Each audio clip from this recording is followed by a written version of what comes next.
We are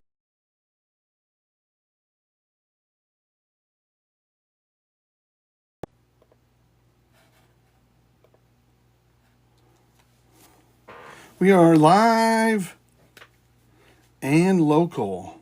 Late breaking and local. How's everybody doing today? Waiting for people to jump on. Brendan has jumped on. Hello, Brendan. Powoko. Andrew! Glad to have you on board, Andrew. Steven. Hello, how are you? Hope your Wednesday's going well, everybody. What are your fantasy questions? Big news in the old world of fantasy today, huh? Old Hoppy's going to the Chiefs. I have Brian Robinson Jr., Bigsby, ETN, and Bucky Irving. Who do I play? That's a very good question, Andrew. Hold on one second. Why do I get all these notices? Brian Robinson Jr. I'm worried about ETN. He has not had a good few weeks, so I don't feel comfortable advocating that you should play him at all. But the Commanders play Chicago. I don't love that matchup for Brian Robinson Jr., okay? I'm just going to write that down because I'm probably going to get that question before again today.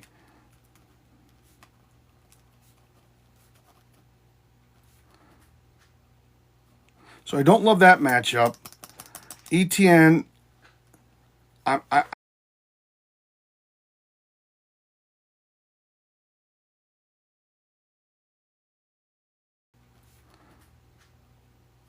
So I don't love that matchup. ETN, I'm not sold on. The only issue is, hello, Andrew. Thank you for the rose. I appreciate that. The one thing about it, Andrew, is this. Dylan, I'll get to you in a second if I don't get any other roses. Okay. Where's Andrew? Brian Robinson Jr. plays Chicago. Chicago did a really tough number on Caleb Williams. So that kind of worries me. Bigsby would meet my play if, in fact, ETN definitely doesn't play this weekend. If ETN doesn't play, Bigsby's value goes through the roof. Bucky Irving, I'm not sold on. Yes, I still think Baker Mayfield could probably get 20 points. But, oh my God, enough election text. I have to do this all on my phone. It's really annoying me tonight. Bucky Irving hasn't done a lot. I would really put it down to Brian Robinson Jr. or Bigsby. And you can only really play Bigsby if ETN doesn't play. Otherwise, ETN's going to take away a chunk of Bigsby's carries. Okay, so that's one item. Brian Robinson, has been relatively consistent in all the games he's played. Let's see. Carolina, Cleveland's not horrible defensively. The Giants aren't bad defensively. So Brian Robinson would probably be my number one, only because Washington, well, if Jaden Daniels is the quarterback, then you can play Brian Robinson. If he's not, I know he's a running back, but if he's not the quarterback, that worries me about whether or not they're, what condition their offense is going to be in. So that has me worried just a little bit. If ETN doesn't play, you can definitely go with Bigsby then, if you're worried about Brian Robinson and Jane Daniels doesn't play. Let me see if they have any language on Daniels and what he did today. I didn't see any. I looked, obviously, before I got on. Commanders head coach Dan Quinn said Wednesday that Daniels will not participate in practice. That doesn't matter. Will miss Wednesday's practice as a result of a rib injury. Quinn called the rookie number 2 overall pick week to week, shortly after a week. But he also expressed some optimism that Daniels could be able to suit up for Sunday's game if Daniels isn't able to notably upgrade his participation. So basically, with Daniels, you're going to have to watch. You're going to have to watch if Daniels is practicing more during the week because he sat out today. I'm just taking notes of that because I know I'm going to get questions. So I would say, again, just to be clear, if ETN doesn't play, you can put Bigsby in. If Jane Daniels is the quarterback, feel free to put Brian Robinson in. If neither of those are the case, one of my go-tos would be probably Brian Robinson, since he's a running back. If ETN plays, it's going to take away Bigsby's carries, which is probably going to limit his chances of points and therefore limit his points. Now, he could have 3 touchdowns because he carries the ball 3 times on the 1-yard line, but I'm talking about law of averages here. So that's what I would go from there. If ETN doesn't play, you can start Bigsby. If Jane Daniels is the quarterback, you can comfortably put Brian Robinson in. But if not, and ETN is playing, you might have to go with Brian Robinson anyway, because I'm fearful that ETN will take away carries, and I'm not sold on Bucky Irving. That running by committee they have in Tampa Bay is just it's not. Why did I put Daniels in? It's not. I'm not a fan of. They actually have 3 now, I think. Bucky Irving did not practice. Okay, Bucky Irving didn't practice Wednesday. He still has his chance to suit up if he is able to practice on Thursday and or Friday, but it's possible the Buccaneers' backfield is reduced to Rashad White and Sean Tucker. Well, I would go with Brian Robinson because he's healthy. If Jane Daniels is the quarterback, that's an easy one. Bucky Irving could be injured, so you might not even be able to play him. And Bigsby's only has value if ETN plays. And even if ETN plays, they're going to be taking carries from each other. All right. So I hope I made myself clear on that, Andrew. Bigsby did me well last week. Yes, because ETN didn't really play. That's why. So if he doesn't play leading up to Sunday, or when do they play? Jacksonville does play Sunday. Okay. You can start him again. Should I start? Isaac asks, should I start Brian Thomas Jr. or Garrett Wilson? Well, Brian Thomas Jr., Chicago plays Washington. That's a safe bet. The one thing that still scares me about Garrett Wilson is he only had 10 points last week with Davante Adams. Is that what we're to expect from him moving forward? Now, Brian Thomas was hit hard when they played Chicago. I mean, No. Yeah. Brian Thomas was hit hard when they played Chicago.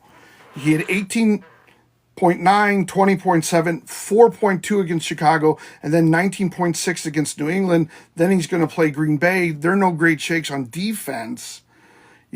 This could be comparable to him playing Houston, maybe, where he got 18.9 points. Brian Thomas, I like the play of Brian Thomas. I think he will get you more points than Garrett Wilson. I don't know that Garrett Wilson, I think Rodgers is going to be looking to try to get Davante Adams involved because he had so few points and few targets and few touches and catches last week. That's my fear. That's a little context there. But so Brian Thomas plays Green Bay and the Jets play, I hate their logo because it's so hard to see. They play New England, so they both have relatively favorable matchups. And I think May, the quarterback for New England, has been doing well. I would go with Brian Thomas only because his ceiling is a little bit higher. I really do think Davante Adams is 10 to 14 points, and Brian Thomas shows you that he can get 18 to 20. Now, I'm not saying that he will, but that's his ceiling. That's as high as he's gone. Davante Adams, not so much. And rather, Garrett Wilson, not so much, given that he's the number 2 there. So I lean towards Brian Thomas, probably like an 8.5, and Garrett Wilson's like an 8. All right, moving on.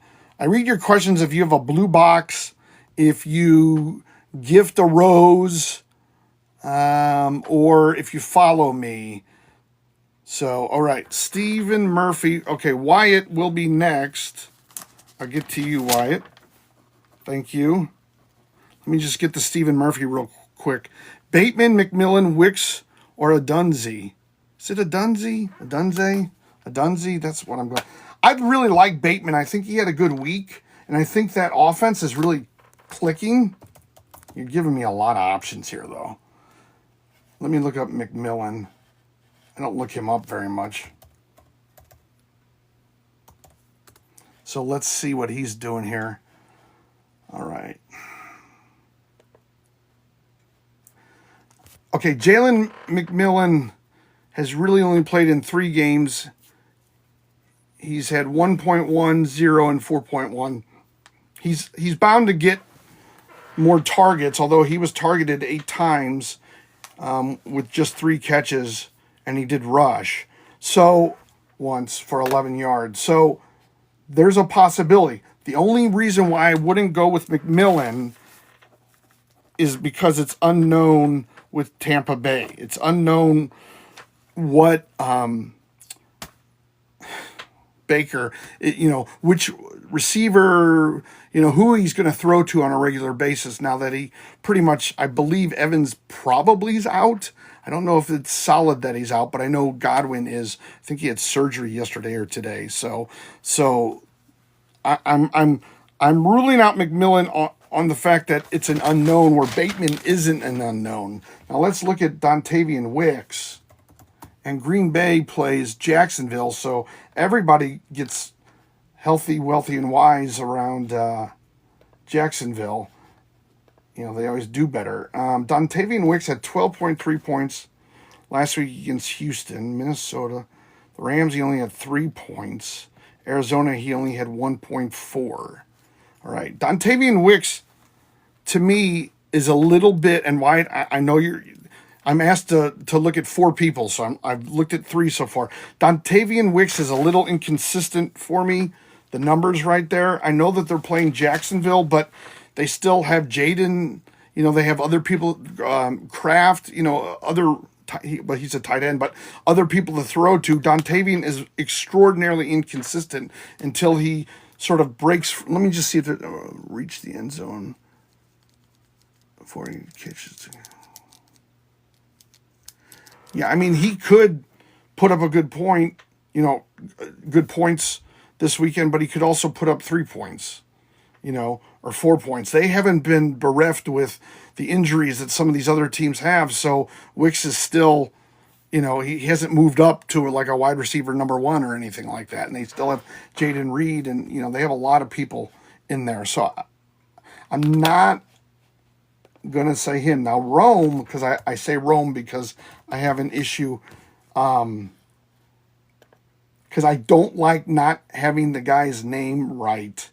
And I'm not sure if it's a Dunze or a Dunzee. And I know you guys are probably going to say, well, he doesn't even know his last name. Well, there's a reason for that, because he had 20 points in week 3, then 1.5, 6.5, and 5, and that was against Jacksonville. So there's nothing that tells me that Rome Odunze is going to score big. So I would go with Bateman on this one. He's a little bit more consistent, and he has been peppered into, or he's been integrated, let's say, into the the last 3 weeks he's had 13.8, 9, and 20. Out of all of these guys, I would take that last 3 weeks compared to all of these other 3 guys. And that's why I'm saying Bateman. They go up against Cleveland, but you can pass against Cleveland, and that's not a problem. So that's, Stephen, why I would go with it. Okay, Wyatt, we're going to go with you. You sent me a rose. Thank you for that. Andrew sent a rose. I'll look for more Andrews. Where is Wyatt? Remember, I have to do this on my phone, or maybe you don't remember because I haven't told you yet. Let's see. Wyatt, did you have a question? If I'm glitching, that means there's a possibility that I did not get your question. And I do have a computer on its way, so hopefully, because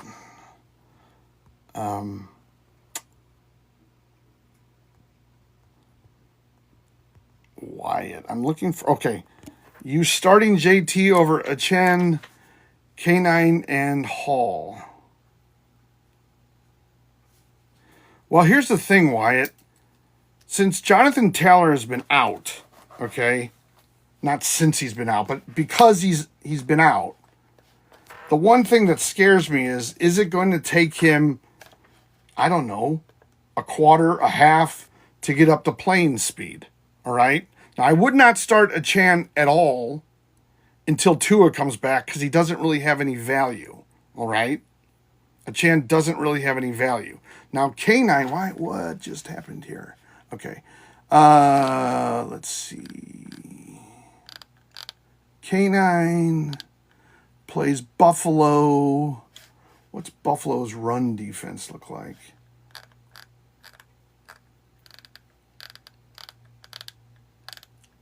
The Bills are 20th out of the 32. So I'm leaning towards...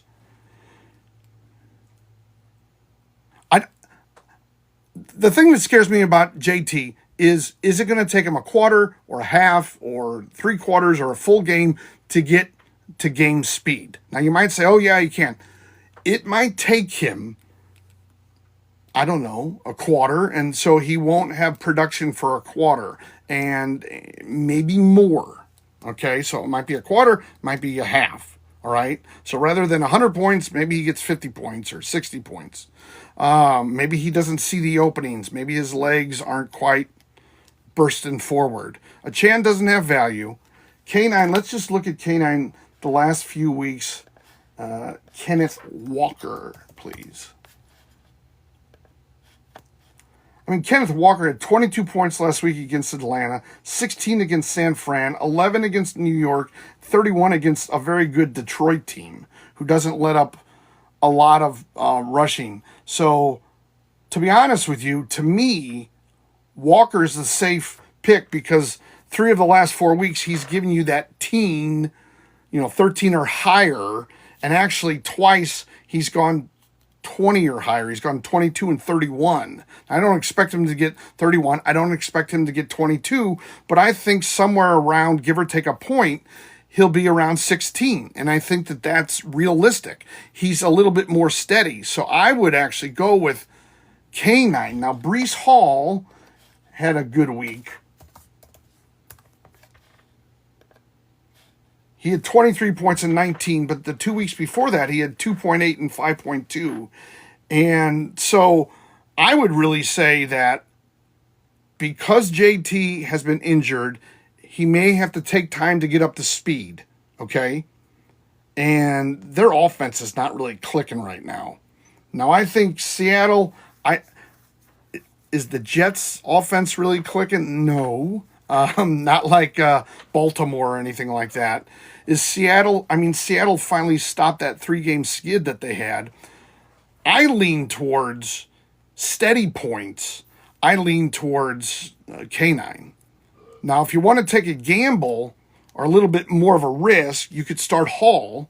If you really want to roll the dice and you think JT's going to come out guns blazing, so to speak, with all the spinach in his Popeye muscles,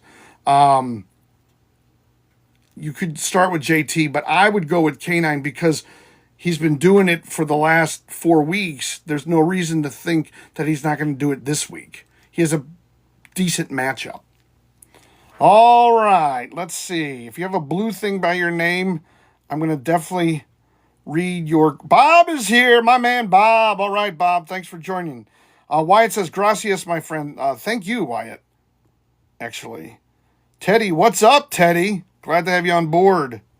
If you have one of those blue boxes by your name, I'm definitely going to read it. If you send a gift, you go to the front of the line. I'm just scrolling through.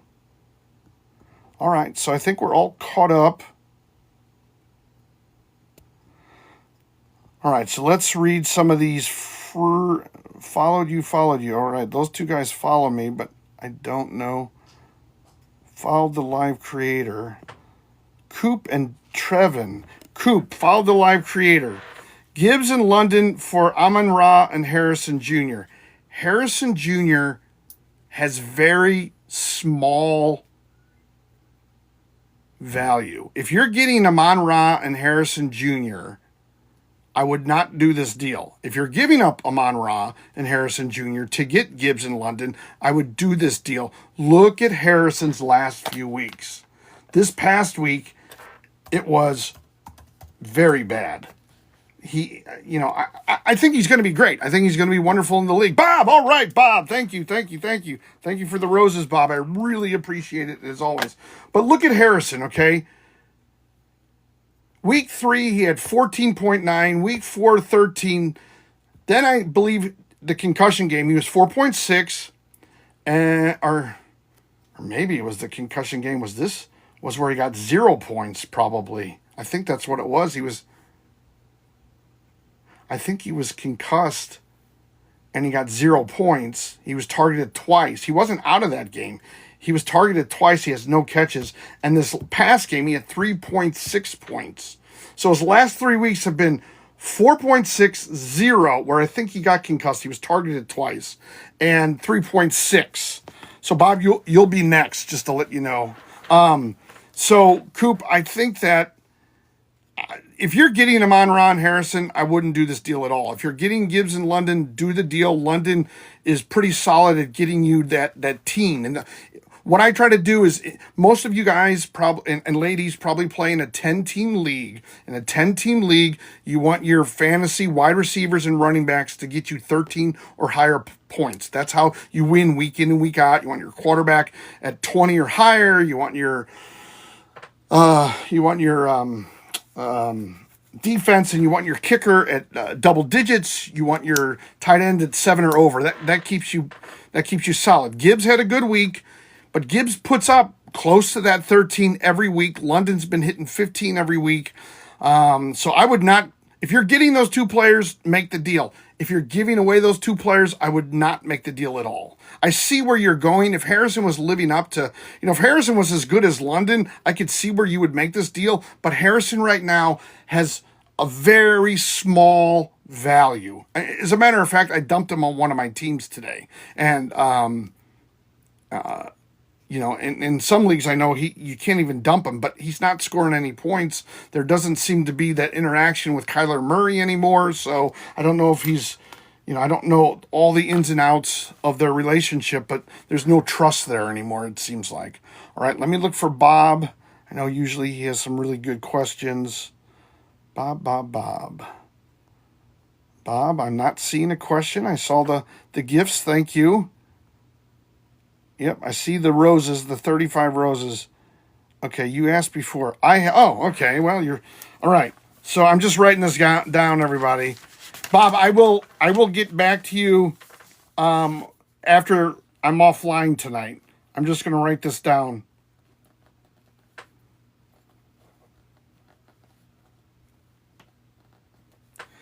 Have you looked, Bob, at Hopkins? Have you thought about picking him up for the Chiefs, because he's now a Chief? Bowers is a good tight end. No, that was a good pickup. Addison, I don't love. He's very streaky. JSN and the Vikings defense. Okay. I'll send you sort of my thoughts on that. But I think you might be able to... A couple things, Bob, real quick. What did I do with that note card? A couple names here. If you see on the screen here, some players that have had good weeks, and you might want to look into, and it's not just you, it's anybody online right now. These are people that I think may or may not be on the waiver wire, maybe not anymore. And I know that Wednesday, oftentimes you can just pick up players as free agents rather than having to go through waivers. But there's Rome Dobbs. I always want to say Dubs, but it's Dobbs. Keon Coleman, with Amari Cooper, he had a good week. Rashad Bateman, who I spoke about earlier, very solid for Baltimore, and Keenan Allen with Chicago.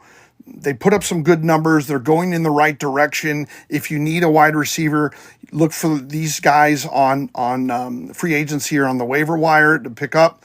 Other ones, now Tank Bigsby's probably picked up by everybody, but earlier in the week, I'm like, maybe he isn't, when I put this together a day or two ago. Tank Bigsby, Alexander Madison. Now, Las Vegas doesn't have much of a running or much of an offense. However, apparently, Las Vegas wants to play smash mouth football, and Alexander Madison is probably a perfect example of that. And being a running back, they're probably going to hand the ball to him a lot on offense. So that's why I have him here. And then Ray Davis with Buffalo. If you look at his numbers, he's actually had very solid numbers sitting behind James Cook. And so you might just want to think about that, because he could be, I don't know if he's going to get more touches, week by week, but I know that he gets a decent amount. And I'll just tell you, let's just look up Ray Davis real quick, if I can spell it right. Really bad at that spelling. Okay, Ray Davis. Okay, so the last 2 weeks he's had 16.7 points and 11. The 11's a little bit lower, but he had 16.7 against the Jets and against the Titans, who actually have a pretty decent defense. Like, they don't give up a lot of yards from scrimmage, okay? He had 11 points. They play Seattle. Seattle doesn't have the defense that even the Titans have on yards from scrimmage. So, and then they play Miami. Miami's defense isn't bad, but then they have Indianapolis. Kansas City's going to be tough. San Fran, we'll see, what kind of team they are. LA Rams. So those are just people. And Ray Davis, has put up decent numbers over the last 2 weeks. And if you're really looking for someone and you have injuries or you don't have players, those might be ones that can help you out. So, all right. If you have one of those blue boxes by your name, I'll read it. If you follow me, I'll definitely read it. You know what? It's weird. I can't see. Okay, now I can see. Thank you for all the hearts. They're free, so thank you. Jay Keppel, thanks for joining. Let's see. Okay, Dylan has followed me, so I'm going to read Dylan. I need 2 for my flex. McConkey, Douglas, Lockett, Jennings, Bateman, and 2 if Juwan doesn't start. Okay, well, that's a good sort of thing. Juwan Jennings would be, I would lean towards Bateman on this. Now, Douglas, let me look up Douglas again. Demario Douglas. See, he kind of laid an egg against Jacksonville, which, I was really kind of high on him. He had 8.9, then 18 points. They were playing Jacksonville. And he got 2.4. They had this new quarterback who's putting up 20 points the last 2 weeks. I'm scared about Douglas because of the 2.4. Let me just see what this says. An illness limit. Okay. He was limited to 20 snaps because of an illness. He's not on the injury report.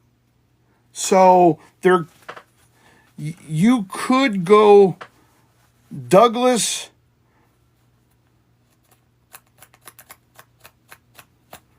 I'm just thinking offensively, Bateman is with the best offensive team with Baltimore, okay? So I really like Bateman in this situation. I think he's going in the right direction. Let me just look him up real quick. I should have left Douglas up there. I'll put Douglas on this one. Oh, that's funny. So Demario Douglas kind of laid an egg last week. Rashad Bateman had 20 points, 9 before that, and 13. So he had 13, 9, and 20. So he's kind of trending in the right direction. I would definitely go with Bateman. Now the question is, do you feel confident that Douglas can come back? He's not on the injury report, so it looks like he will be okay. However, they play Jacksonville. Well, he was injured. They play the Jets now, who have a much better defense, and San Francisco plays Dallas. Yeah, I mean, if Jennings is healthy, I would do Jennings and Bateman. If Jennings can't go, I would do Douglas and Bateman. I'll just look up Ladd McConkey.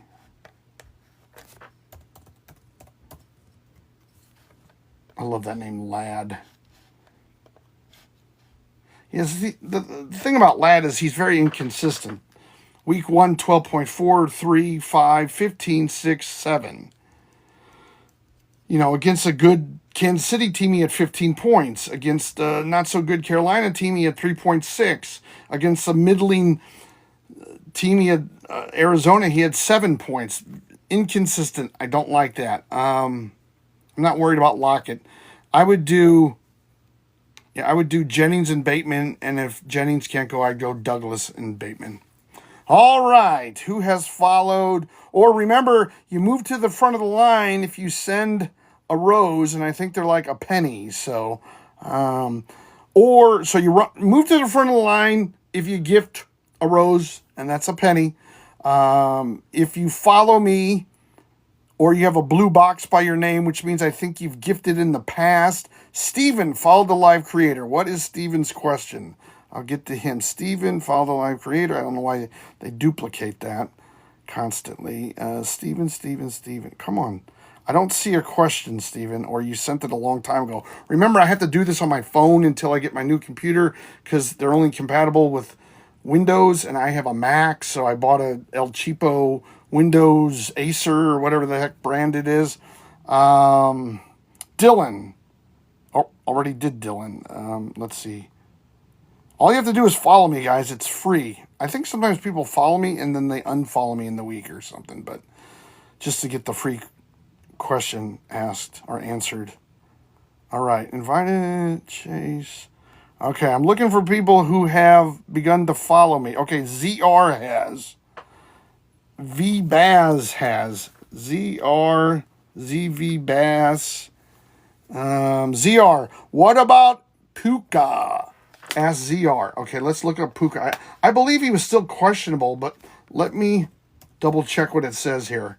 Because he's still on IR. Puka is questionable for week 8 against the Vikings. The Rams opened Nakua's practice window earlier this week. He got in 2 limited practice before being listed as questionable. The fact that he didn't get in a full practice suggests Nakua is still at least 1 week away from making his return. So it looks like he's 1 week away. So it looks like Nakua will be going probably next week, not this week. Now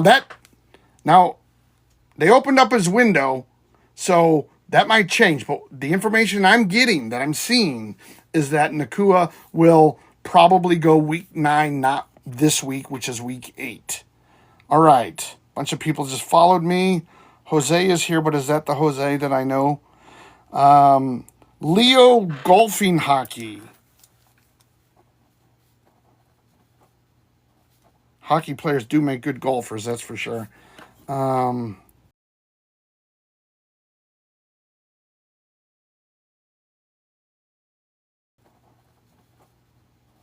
Hockey players do make good golfers, that's for sure.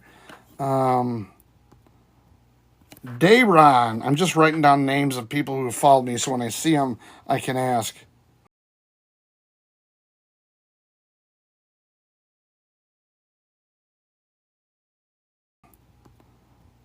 Dayron. I'm just writing down names of people who have followed me, so when I see them, I can ask. I hope he can play. He was my second round pick. I hope so too, for your sake. I know the situation on the West Coast between CMC, Puka, and Cooper Kupp. And now Debo's injured, or he was in the hospital or something like that. And Ayuk is completely out after he finally had a pretty decent game. All right. VBaz. I know ZR. Dayron. Adams or Kupp this week? Oh, God. Well, okay, here's sort of my philosophy about Kupp. Him being out, as I always say this about guys who have been injured, is it, for more than like 2 weeks? Is it going to take him a quarter, a half, 3/4, a whole game to get up to like game speed, to be integrated back into the offense? I do worry about that. Now, he's a top of the line kind of, or just below that Justin Jefferson group, but he's in there. He's in that discussion. Kupp is. But my worry is you put him in and he does what Devontae Adams did last week and gets you like 3 or 4 points. And then you're like, that guy's an idiot, about me. Now, Adams, I think that Adams, in my mind, because he played last week and he sat out for a while before that, he's up to speed, and hopefully he won't put a lot of pressure on himself, but he will have that. I think I think that his buddy Aaron Rodgers will be feeding him the ball. Plus, they play New England. New England's not very good defensively, so that's a good matchup. Now the Rams play the Vikings. The Vikings have a very good defense. I mean, if I'm Cooper Kupp, I didn't really want to sit out and have to handle Minnesota and their secondary. They have a very good defense. So I would go with Adams because he played last week, and even the matchup is better with New England. All right, so I got Dayron. I think I got ZR. I'm looking for the ZV Bass. I'm looking for Leo Golfing. But if you want to jump to the front of the line, you can gift like a rose. I think that's a penny. You can jump right up to, just for a penny, you can jump to the front of the line. So let's see. I'm not seeing anybody here. Don't forget, I go live Tuesday nights. Oh, Niche Piece followed me. That's probably some slang for something, but let's see. Ash. Niche Beats. Ash. I'm just looking at people. Who you think going to be wide receiver 1 for Tampa Bay? Well, I can tell you. I don't have to think. Thank God. Tampa Bay's number 1. If in fact Mike Evans doesn't play, I'm not sure that Mike Evans. I guess what I've read is that it's not 100% clear that Mike Evans is definitely out. Okay, but if he doesn't play, then it's Jalen McMillan. He'll be the number 1 if Evans can't go. I mean, they have a lot of guys that have been on IR. A lot of guys. And now they have a 3-headed monster in their running. They have White, Irving, and Tucker. But yeah, Jalen McMillan will be number 1 if Evans can't go this weekend. All right. Ash, Cade Otton, or Njoku. Let's see. Cleveland plays Baltimore, but Baltimore's pass defense isn't that great. Let me look up Otton real quick.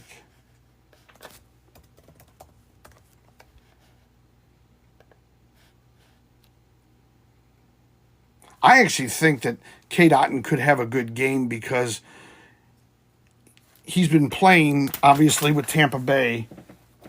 He's been playing with Tampa Bay, and because if Evans is out and Godwin's obviously going to be out for the game, he's going to be looking for the tight end. There's going to be plays for Otton to make. They're going to call Otton's number. Tight ends in a lot of cases, as you guys probably, as you think about it or you already know, a lot of times the tight end is kind of a safety out. He doesn't run most of them. Shannon Sharp was probably a difference maker, but a lot of them don't run deep routes. They'll cross the middle a lot of times. They'll go, 7 and cut over, or anything like that. But I actually think, and I don't usually go with, I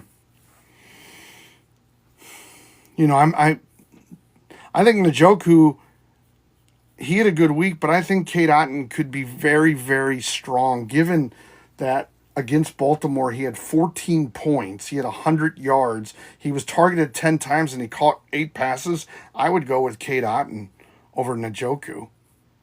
Now, Njoku is, I believe, Jameis Winston is going to be the quarterback, and he had a decent game last week. Yeah, Jameis Winston. But I would go with Tampa Bay because Baker does put up numbers and he does like to throw the ball. So, all right. That was Ash. All right, Sean, you move to the head of the line.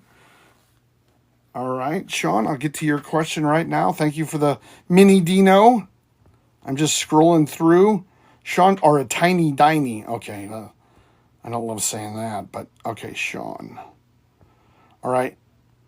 Couple things. I go live Tuesday, Wednesday, Thursday. I went live last Friday. I go live Saturdays at 11 a.m. Eastern, and I'm going to try to go live on Sunday. I haven't picked out a time because I might go before the games because there's no London game. Sean, I'm not seeing a question, Sean, but that's not that much of a stretch because Sean Tiny Diney became the number one gifter. I'm not seeing a question, Sean. Thank you for the gift, but if you have a question, send it in all caps to me, and I'll definitely respond.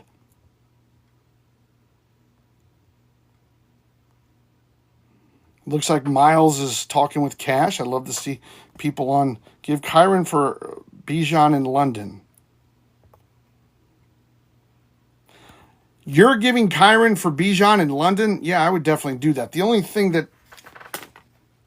I don't love about that trade, though, is if you're getting Bijan in London, you're getting two guys from the same team. And the reason why I don't love that is if they lay an egg offensively that game, it's going to be bad because you'll probably start both of them. So, let's just say they both put up 15 points, which is probably about accurate for those two. That game, they might both put up 20 points. So you got to pick up 10 points someplace. That's the only thing that worries me. Now, you could be, Cash, a big Atlanta fan, so maybe you want that. But I do have a fear with starting. I don't like to start two guys from the same team unless it's like the kicker and somebody else, oftentimes. Or maybe the tight end and somebody else. If it's like the quarterback and the wide receiver, you better darn well get Justin Jefferson and Sam Darnold, no doubt about it. But that's the only thing that scares me about it. So, all right, Josh is here, and I got to get to Sean. I haven't seen Sean's question yet. I'll keep scrolling. Thank you, Josh, for the rose. Hunt for Pollard.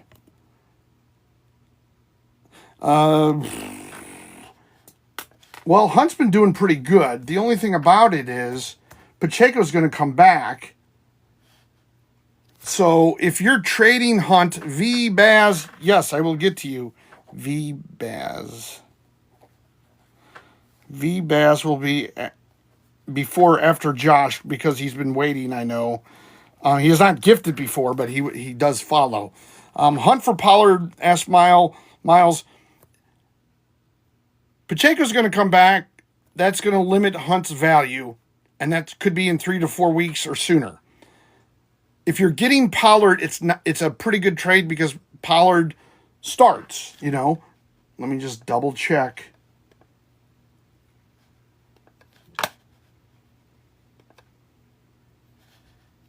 Yeah, Pollard's the number one running back. I just wanted to double check that, and not Tajay Spears, who I keep hearing about.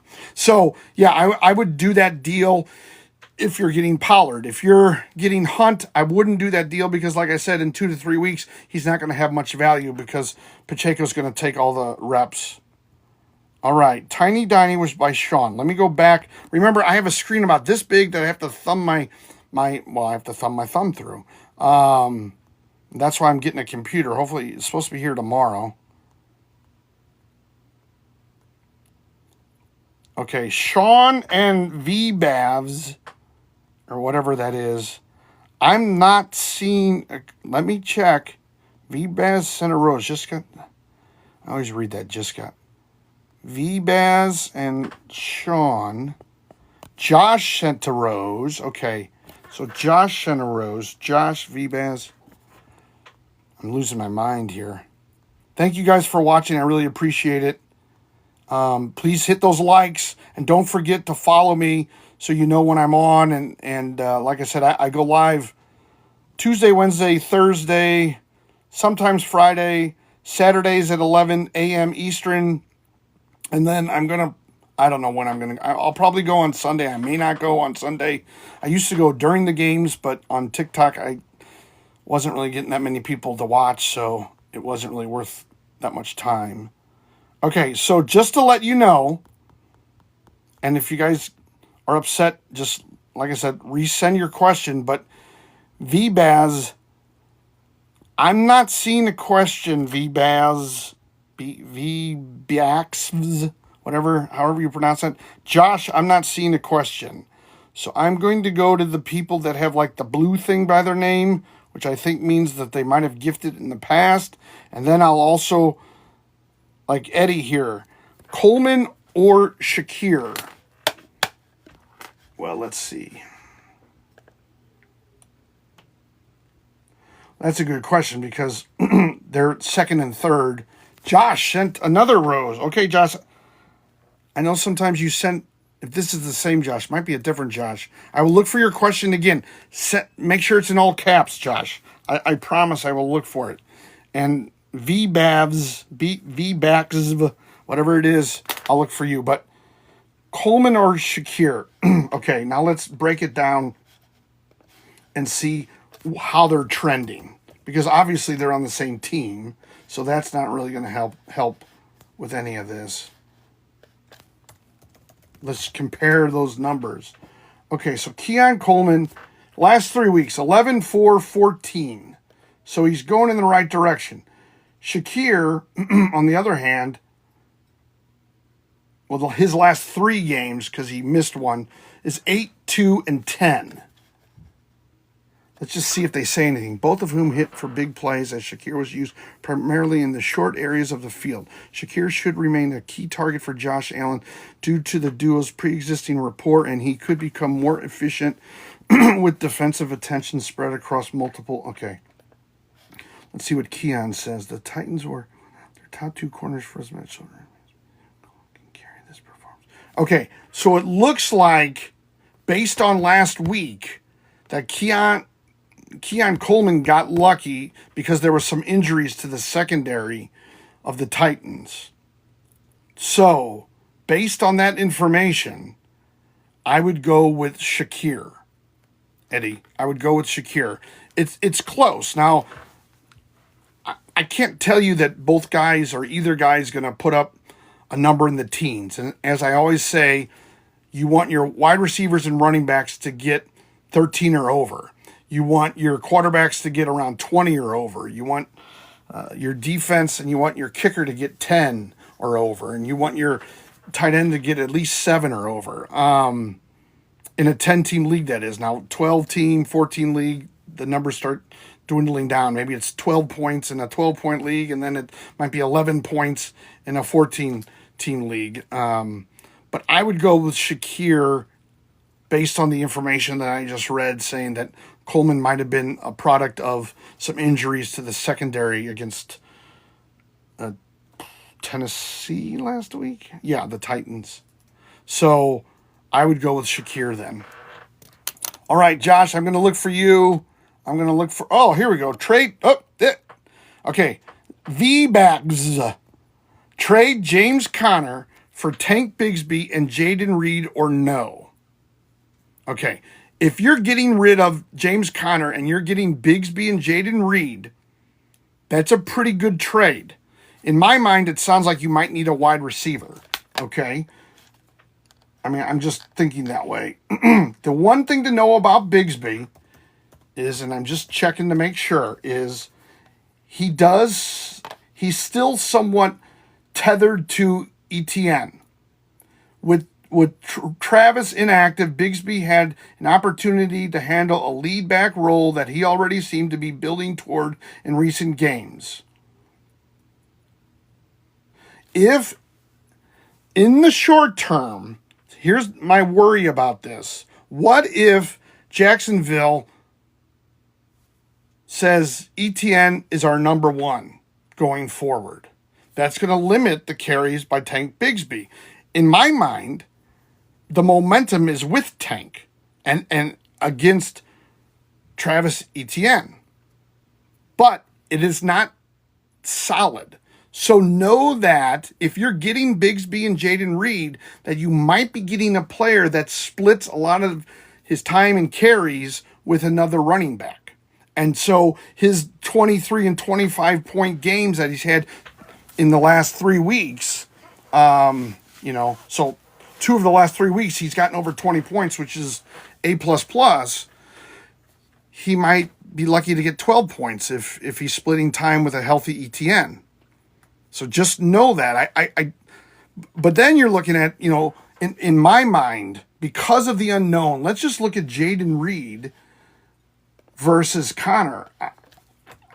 I'm just going to go out on a limb and say there's probably not a huge difference, really.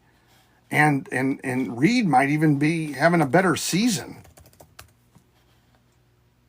Yeah. I mean, okay, here's James Conner the last 4 weeks. 17, 13, 4, 16. So 3 of the last 4 weeks, James Conner has gotten at that 13 or higher number, which is what you want in a 10-team league. You look at Jaden Reed, last 4 weeks, much different story here. 23, 11.7, 11.8, and 2. So Jaden Reed has a little bit higher ceiling, meaning he got up and got a pretty good amount of points. James Conner might be a little more steady, okay? But if you need a wide receiver, Jaden Reed isn't a bad one to have. He was limited in practice today, so you'll have to look at the injury report in the short term to see if he plays this weekend. But I would say overall, James Conner for Jaden Reed is a pretty close trade.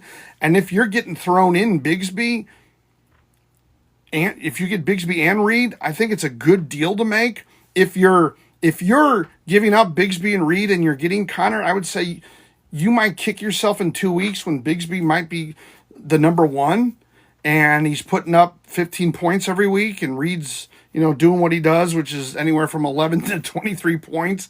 But I would say if you're trading James Conner and you're getting Bigsby and Reed, you're winning that trade. So not a bad deal. Okay, let's look for Josh now. Josh has gifted Josh Santino. I'm trying to pronounce it in a Spanish way, but all right, D-Hop or Cooper Kupp? Okay. Well, this is a very good question, and I have 2 issues. I have an issue with both of them, 2 issues combined. D-Hop is going to a new system with the Chiefs. They'll work him in. He'll probably be okay, but how will the synergy be between Mahomes and D-Hop? Okay? Is he going to be targeted 3 times or is he going to be targeted 9 times? How well integrated into the offense, into Mahomes' mind, will he be? So there's that. And then the thing about Cooper Kupp is, what did I say? The Rams play Minnesota, which has a very good defense, especially pass defense. I don't love that matchup. Kupp is coming back from an injury where he was out more than 2 weeks. So the question is, and I'm repeating myself for anybody who's actually been part of this for more than 5 or 10 minutes, so I apologize if you've heard it before. But the thing that scares me about Cooper Kupp is when you come back from an injury that's over 2 weeks where you sat out, is it going to take you a quarter, a half, 3 quarters, a whole game to sort of get up to game speed? Now, maybe it won't take but a quarter. There's a little bit of an unknown there when they come back and they've sat out more than 2 weeks. The one thing about D-Hop is, Hopkins, he's been playing. He's just been playing for a different team, all right? And he is very comfortable with different quarterbacks. I did not look this stat up, but I heard earlier today, I think Stephen A. Smith said that Hopkins has had 7 1,000 yards receiving seasons by 7 different quarterbacks. So Mahomes would be like, an 8th different quarterback. I don't know if he's going to get 1,000 with the Chiefs, but that would be, so I look at it as it's kind of a roll of the dice. If anything, I would say that I like D-Hop because I do think that the Chiefs have a really good defense. The Rams do not. Okay, now you're saying defense, not offense. Why are you talking defense? because they keep things to a low score, okay? And I think that they will have the ball because their defense is good for more time than, say, maybe the Rams would. All right. And so I could see where you would want to play Hopkins, and you know that Andy Reid is going to do some sort of flea flicker, double reverse. Travis Kelce throws to Hopkins. He's going to get him involved in the offense somehow. All right. Now, my fear, though, is, and last week going into the weekend with Adams with the Jets and Amari Cooper with Buffalo, I thought Adams would have a much better day than Cooper did. Okay. Obviously, I was wrong. Cooper had a much better week or game than Adams did. And so that's still in the back of my head. It's like, okay, so Hop actually might have a really good game because Amari Cooper did. And, they're different teams. But Cup, it's the same team. I just worry about someone sitting out that length of time. And the other thing to know about Hopkins, and this might hurt him actually in this whole thing that I'm talking myself in and out of Hopkins, is he does have some sort of lower leg injury. It might not be anything, but it might be something. So that's something you'll have to look for over the next couple days to see if he gets full practices in. I don't know if it says whether or not he... Did it say whether or not he had a full practice? Or that he's even with the team or any of that? I'm assuming he's with the team, but Titans traded a per record time slated. Hopkins was reported to be dealing with some lower. So Hopkins probably won't, I'm guessing, the addition of Hopkins, my guess is he probably traveled today. And so he make sure he gets a full practice in Thursday and Friday. Otherwise, that sort of scares me of how acclimated he is with the offense then, if he doesn't. If one's limited or he doesn't practice Thursday, but he practices Friday, is that enough reps? I know that Amari Cooper got enough reps. I believe he got enough reps last week. So Josh, all of that to say this. I'm leaning towards Hopkins, but as I've said to other people throughout the course of the last few weeks, I would say Hopkins is like an 8.5 and Cooper Kupp is like an 8.25. I don't have one head and shoulders over another one. It's not like you're asking me about Jefferson or Cooper Kupp. I would say, yeah, start Jefferson. But with D-Hop and it being a new team and Kupp sort of, recovering from an injury that had him out for many weeks, when does he get up to game speed? I mean, look at Russell Wilson. I know that's a different position, but it took him, a half to get up to game speed? And he's a veteran, and he's played on two other teams besides Pittsburgh, so you thought that he would be up to speed quicker than that. All right. One way to get to the headline is to send me a rose or a lightning bolt or a tiny diny, which I hate saying. Oh, you're welcome, Josh. Thank you for the rose. I appreciate that. Thank you. All right. And then the secondary way is to have that blue box by your name. And then, okay, so if you gift me, you go to the front of the line.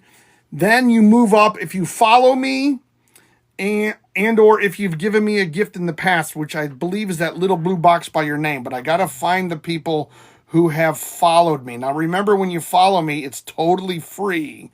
So you're not spending any money. Don't forget to hit those likes, guys. I live on the likes. I'm just looking. Is it 2.2?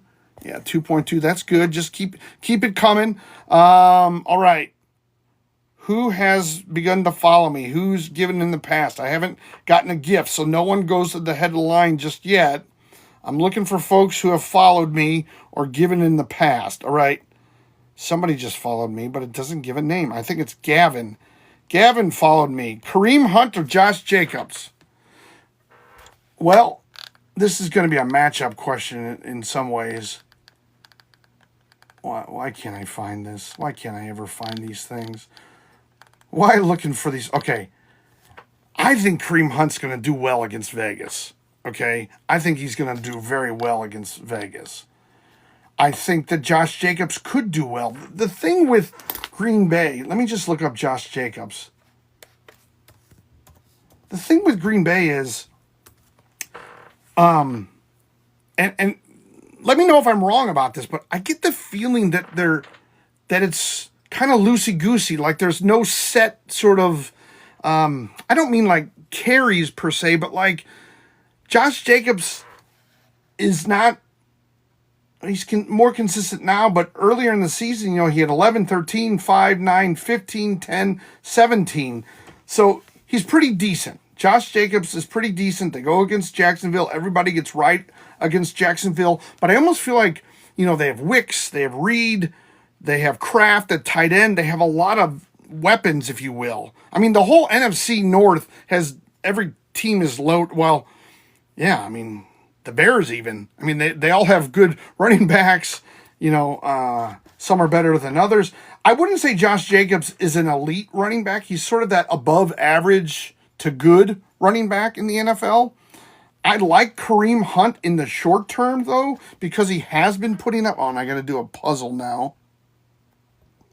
Hunt has been doing better the last 2 weeks. He's had 18 and 21 points, and they go up against a really lowly Las Vegas team. I like Hunt because his ceiling's higher, and I think you start Hunt, but here's the thing about Hunt that you may or may not realize, Josh. Is this the right Josh, or did I just pick this guy?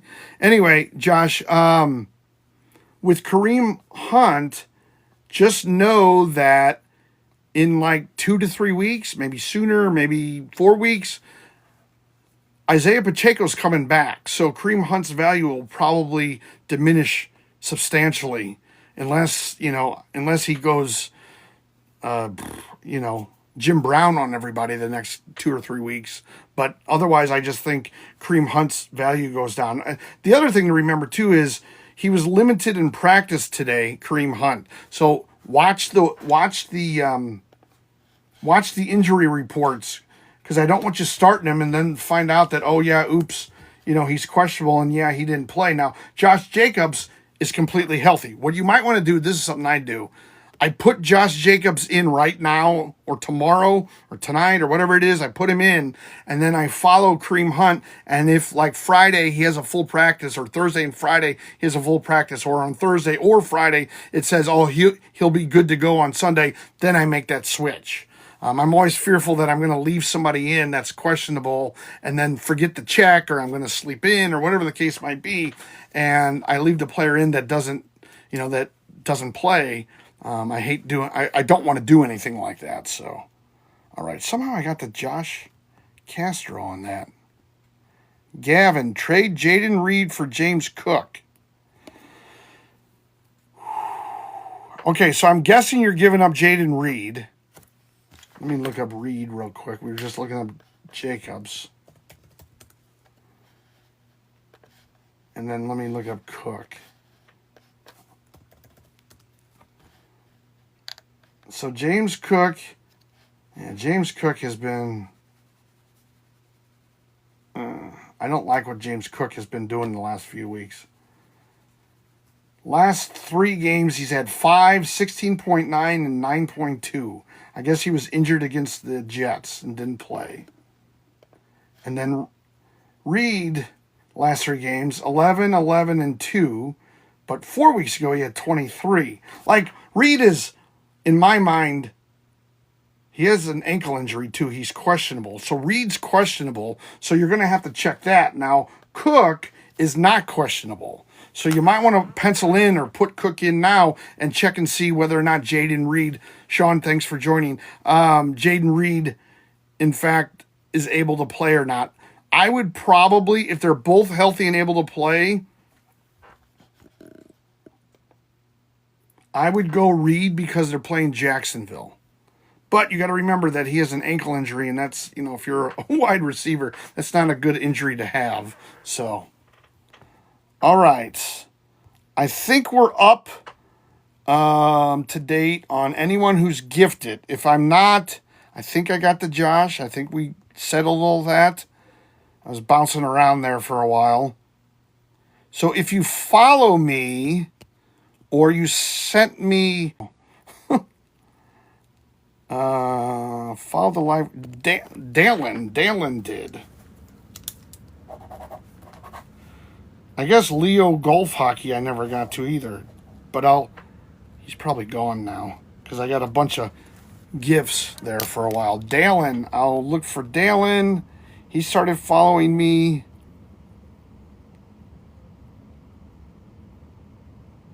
Should I start MJ recording? That's Dylan.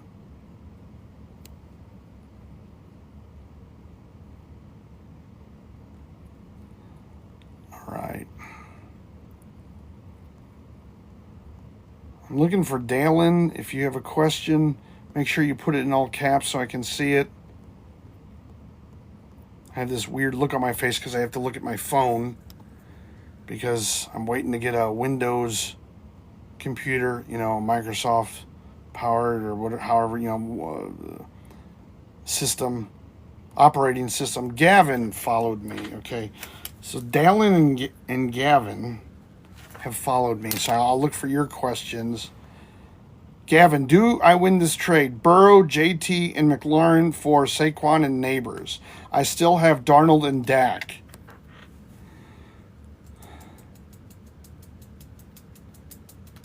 I don't know that Dak's having a really good season.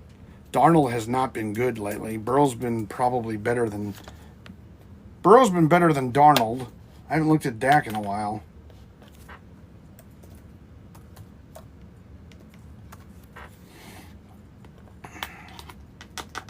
I mean, the last 3 games, Dak has not gotten 20 points or higher. And in a 10-team league, that's what you want. I just don't like getting rid of... I think Burrow and the offense is clicking. That's kind of the reason why I think this guy might be trading with you.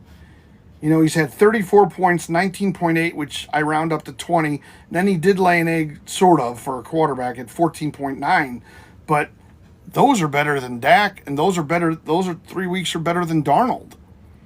So you're probably giving up the more talented quarterback in this. Jonathan Taylor's coming back from an injury, but you get Saquon.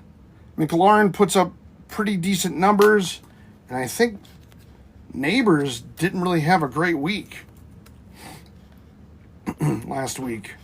Yeah, he had 6.1 points. Now, he had 23, 24, 17. He was out 2 weeks because of the concussion, and then he had 6.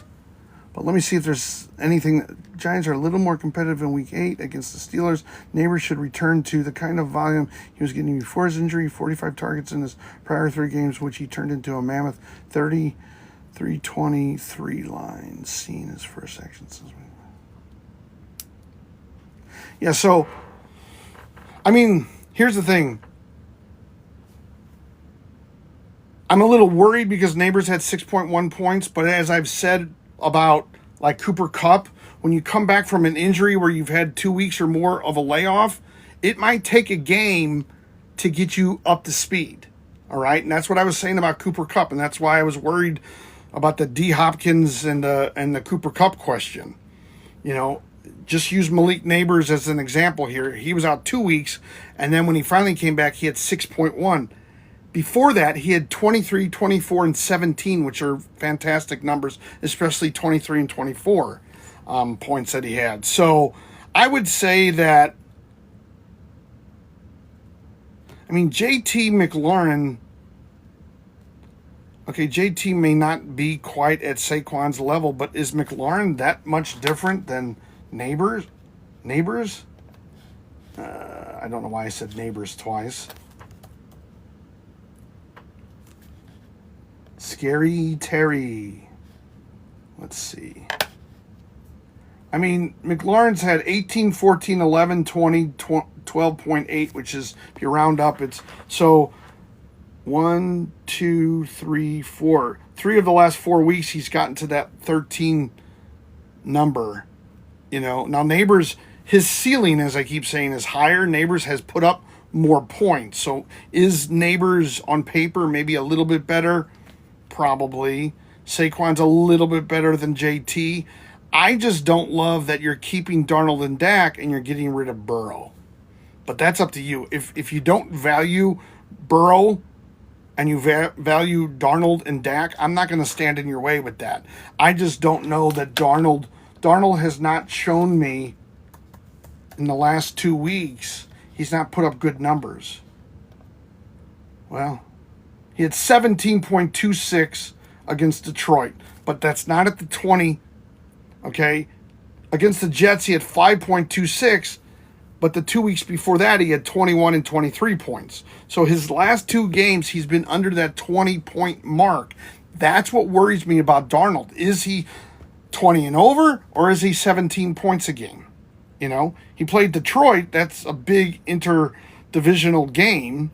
He had 259 yards passing. That's pretty good, decent.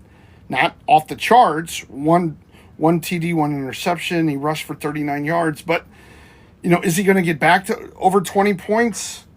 Maybe against the Rams. They have a decent amount of weapons. So, I mean, you could see that. But I just see Burrow as being steadier and having less questions, I think. But yeah, and maybe I favor Burrow a little much, so let me speak objectively.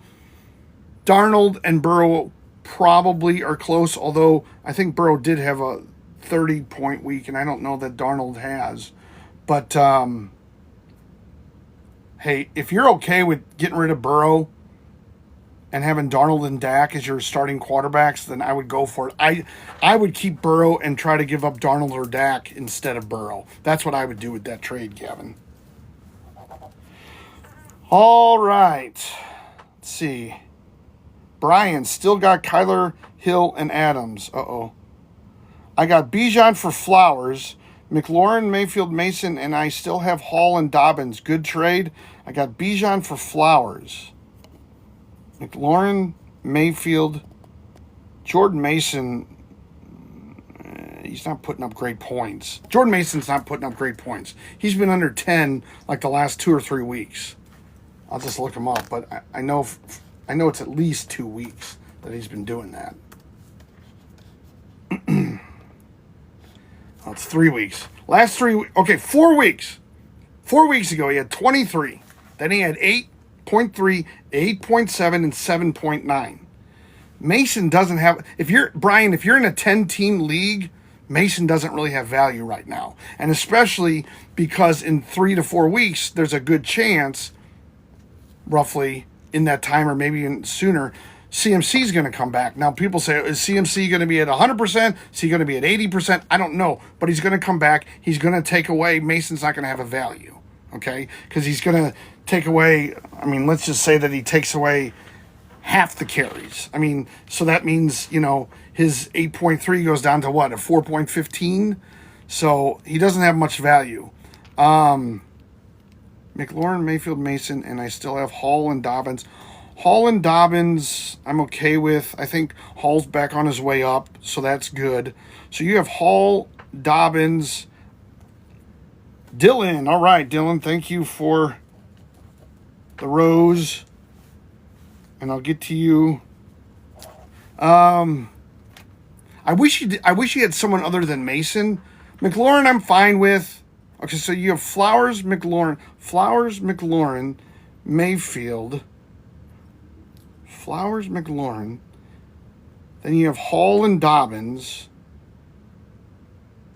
You have Mayfield. So Mason is sort of like your flex, or words, you're after Dylan, or you're right around Dylan, whoever I can find first. Although I'll try to go to Dylan.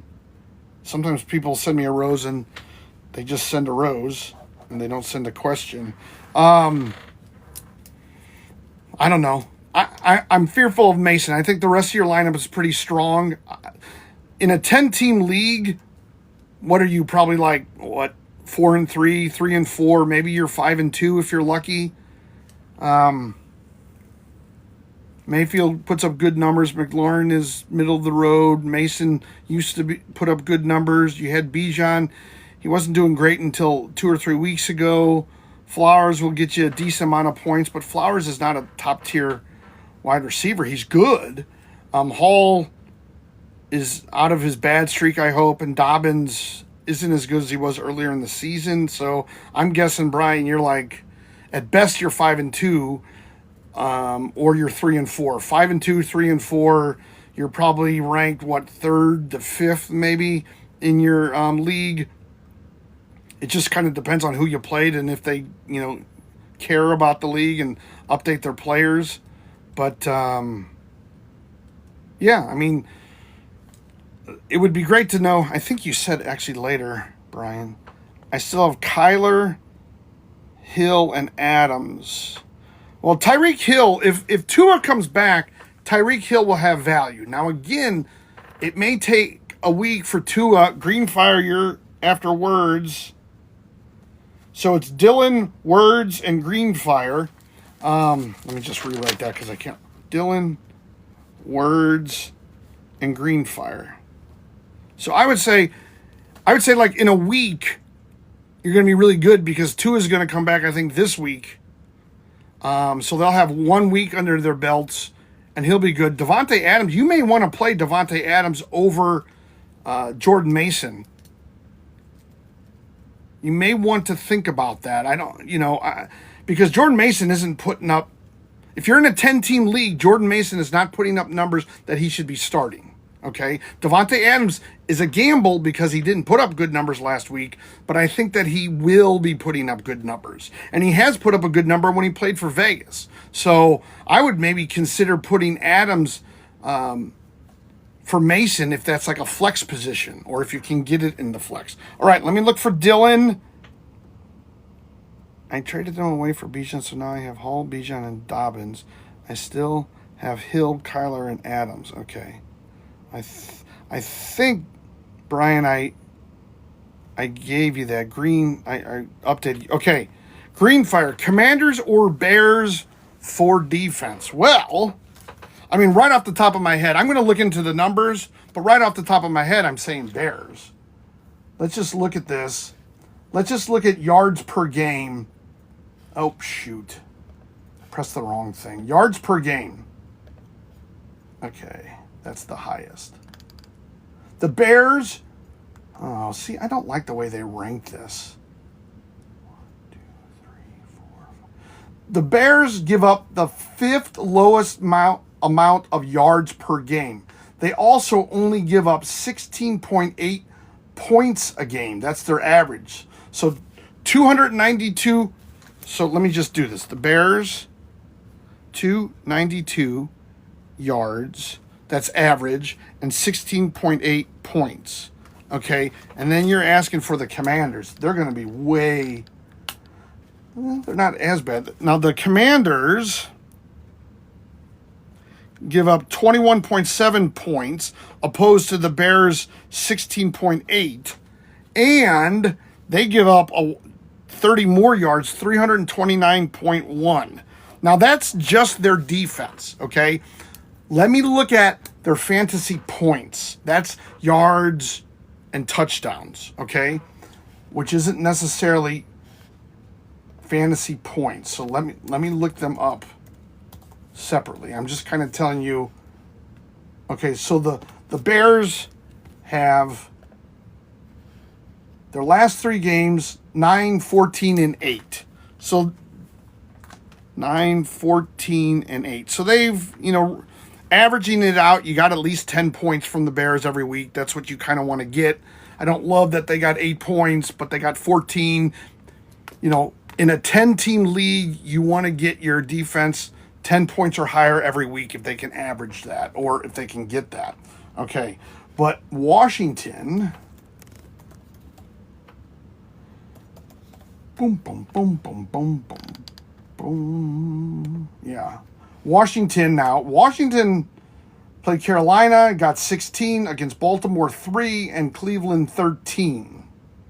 Now, what I would say about this is they've had 2 interceptions last week and 1 interception the week before with a fumble recovery before that, and they had a touchdown last week. Now, I know that that's good news on one level, but it's also something you can't really plan for. You can't say, "Oh, they're gonna, score a touchdown every week," because most defenses on any given Sunday, if you will, don't score a touchdown. So that's almost an outlier that I don't want to say, "Oh, well, you can bank on them scoring a touchdown." They've scored one touchdown, and it was last week, and that's how they got the 16 points. So, given that the Bears are a little bit better on defense and they have throughout the season, they have more points. The Bears are 9, 14, and 8. Now, Washington is 13, 3, and 16. That 3 kills you, okay? So the Bears are more consistent. I would go with Chicago as my defense. They're also, they're playing each other. I just think that if you look at what Chicago did against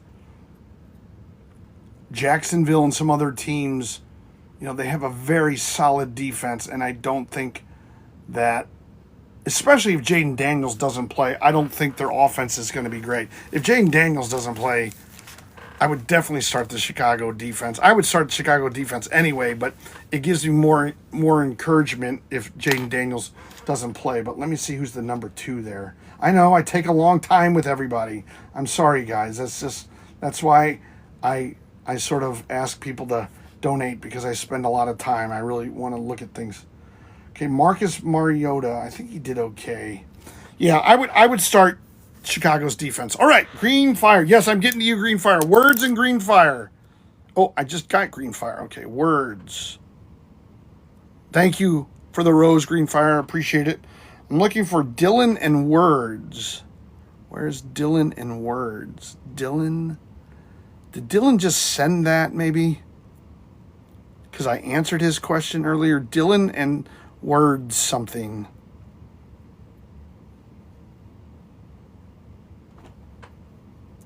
Okay. Yeah, I mean, Greenfire, I don't really know that if Jaden is playing, you could still go with Chicago. I still think Chicago's defense is better than the Commanders, even with Jaden playing. But definitely if Marcus Mariota is playing, I would go with Chicago. But I would tend to play Chicago either way. But that's just me. You can think about, who the quarterback is. Okay, words and Dylan. I'm not seeing words and Dylan here, guys. Oh, words. Chase Brown and Bigsby and Pearsall for Achane and D-Hop. Okay, where do I unpack this one? I'm assuming that you're getting Achane and D-Hop. I don't like this trade. And it's not like a gut feeling. Achane right now, until Tua comes back, doesn't really have any value. Tua could come back this week. Okay? He's probably going to come back by next week. But that means, let's just say he comes back next week, not this week. That means probably their offense will be good in 3 weeks, because it's going to probably take almost a game for them to really, get going on all cylinders. Hopkins hasn't even played with his new team yet. It's kind of an unknown. What will his role be? How good will he be? Will he be Amari Cooper or Devontae Adams from last week? Amari Cooper had a good game, very good game. Devontae Adams did not, from a fantasy points perspective. So what will D-Hop be? Chase Brown, I believe, has momentum and is going in the right direction. Let me just look at something. Miami. Okay, so I mean, Pearsall could have some value, but I don't know that he has a lot of value. We really don't know. We don't really have a lot to go on. But you're giving him up, is what it sounds like. But I have to sort of debate this as if I don't know what you're getting. If you're getting Bigsby and Chase Brown and Pearsall, and especially with the fact that there's like Ayuk is out, so that moves up Pearsall. He made his pro debut, so he got that out of the way. He'll be fully integrated because he's already played one game. So Pearsall has, a little bit of value. We have to see how he plays this week. It's unknown. Like, that's the context. I'm looking at the numbers. The numbers don't tell a good story about Pearsall. However, there's so many injuries that gives him more value. But I don't know what that will be after. We got to see how things play out in the game over the weekend. Bigsby has value as long as Etienne doesn't play. Now, in 2 to 3 weeks, maybe they'll make an official announcement and say Bigsby is the number one running back, but they haven't said that yet. So Bigsby, to me, has sort of a question mark behind him. I hate saying that. I think he should be the starter, the number one running back. But Etienne, according to all the reports I'm reading, Jacksonville has not said Etienne is number 2. They said, we're waiting on him coming back. He might be out again, and that, Bigsby might get the workload, but how does that play out in week 2, week 3, after this trade? Chase Brown's momentum's been going in the right direction. Chan only has value if Tua comes back, and once that offense starts clicking, and we haven't seen D-Hop play. So, if you're getting a Chan and D-Hop, you're a gambler, you're a risk taker, and there's nothing wrong with that. If you're giving up Chase Brown, Bigsby, and Pearsall, you're giving up. Chase Brown is what I would call or try to consider, or believe I could consider, a known quantity. Bigsby is a known quantity and could be really good if Etienne stays away and is injured, or Bigsby gets the number 1, and Pearsall is definitely an unknown quantity. Okay. He just is. There's no 1 week he had 3.6 points. It's not like he had 27 points and I can say, wow, he had a great debut. Good vibes. Now a Chan. So if you're getting Chase Brown, Bigsby, and Pearsall, I would be more comfortable getting Chase Brown, Bigsby, and Pearsall in this trade than I would a Chan and D-Hop. Because I don't know how D-Hop's going to respond. I mean, he is 32. I'm not saying that's old, but he is 32. Is he going to, week in and week out, put up good numbers? I don't know. It's an unknown. It's a complete and utter. Now, last year, I think he had 1,000 yards, but when you play 17 games, what is that, like 60 yards a game? It's not. 1,000 yards isn't what it used to be. When the NFL used to play, 12? Did they jump from 12 to 16? Or was there 14 in there? 12 or 14 games, 1,000 yards is a lot. You start getting to 16, 17, 1,000 yards is not what you think it is. It's 60, 65 yards a game. I like the Chase Brown, Bigsby, Pearsall. I think they win by a little bit here. I think there's unknowns with the Chan and D-Hop. If you're a risk taker, if you're a gambler, and you're getting a Chan and D-Hop, then make this trade. I don't like the unknowns. I can't support the unknowns of this trade with the Chan and D-Hop. I think Tua will come back. The other thing with Tua, and I really don't want to, slam concussion stuff into you guys, because that's the last thing I want to do. But, Tua could just fall the wrong way and get another concussion. When you have so many concussions, as you get more and more concussions, it gets easier to get concussions. You're more susceptible to a concussion. So that's the thing that worries me. Once Tua's out, a Chan has no value. So I would either keep or try to get Chase, Bigsby, and Pearsall. But if you want to risk it and gamble, be my guest. All right. I know, I take a long time. I'm sorry for that. Stop eating, bro. Oh. That's your name. Russ or Knicks? That's a very... And I'm assuming you just mean Russell Westbrook. Or Russell... Not Russell Westbrook. What am I saying? Russell Wilson. He did have 24 points. And in a 10-team league, you want to be over. You want your quarterback over 20. Russ had a very good, and I think Pittsburgh's defense is good. to help them win games. Now they're playing the Giants. I don't love that matchup, I'll be honest with you. I think the Giants are decent. Let's just see here. Maybe I'm wrong. Yeah, the Giants are like in the top. They're like 11th or 12th in total defense, total yards and things. So they're pretty decent. Let's look at Bo Nix. Did they let me put Nix in? I guess I gotta type the whole name in. Bo Nix. You know, Bo Nix, his last 3 games, 23, 21, 14. He's played Vegas, got 23. He's played the Chargers, he got 21. He played New Orleans and got 14.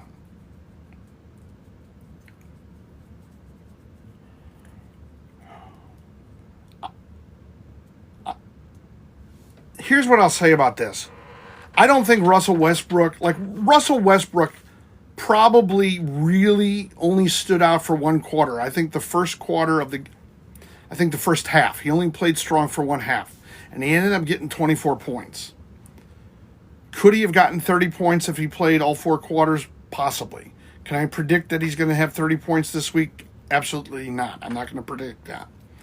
But Denver plays Carolina.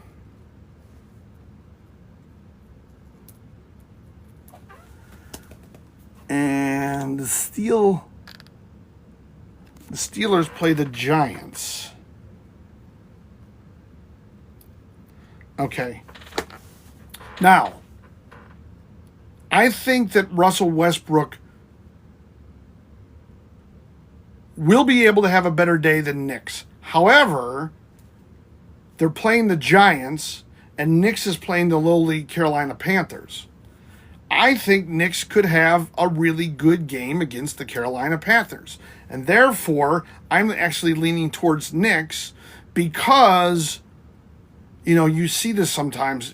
A quarterback comes back and he has a good game, and then the game's kind of, you know, wither down. Like, just for instance, if you look at Knicks' last 3 weeks, 3 weeks ago, 23, 2 weeks ago, 21, last week, 14. It could be something like that. Plus, the Giants are pretty good defensively.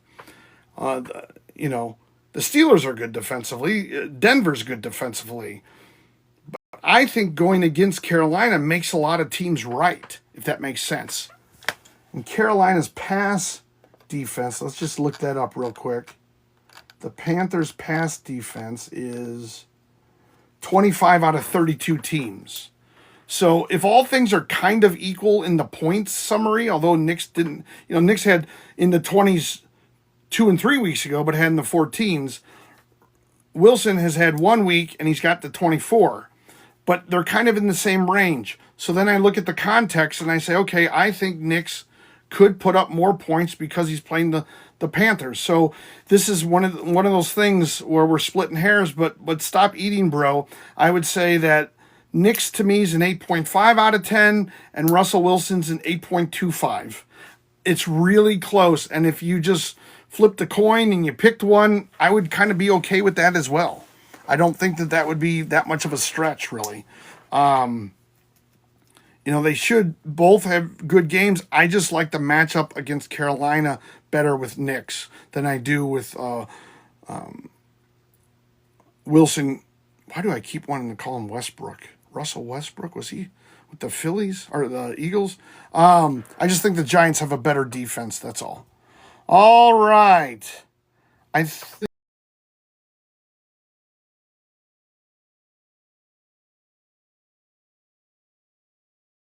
or the Eagles. I just think the Giants have a better defense, that's all. All right. I think I'm done with everybody who's gifted. So if you do gift, you can gift the rose. You go to the head of the line. If you've gifted in the past, I know that. If you follow me, if you've gifted in the past or if you follow me, I will get to you, or I'll try to get to you. Sandy Y. Felix has followed me, so I'll look for Sandy's question. You're welcome, words of a hypocrite. Wait, thanks for the in-depth. Oh, yeah, okay. Just traded DK for Kittle. Preston, that's a really good trade. As long as Kittle's healthy, now he's questionable, but I think it's because they haven't had their bye yet, and a lot of players will be. But Kittle's putting up big points, and to put him in at tight end week in and week out, that was probably a really good trade. So kudos to you. All right. Who am I looking for? I'm looking for... All you have to do is follow me. That's one way to jump up in the line. If you want to go to the head of the line, you can get... you can gift... Let's see. Don't trade him. I don't know who you're talking to. User 98077, don't trade him. What are chances that Zay doesn't play? 98. Let's look up Flowers.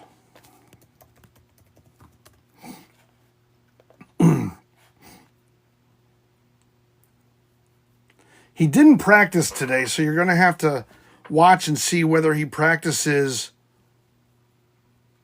tomorrow or Friday.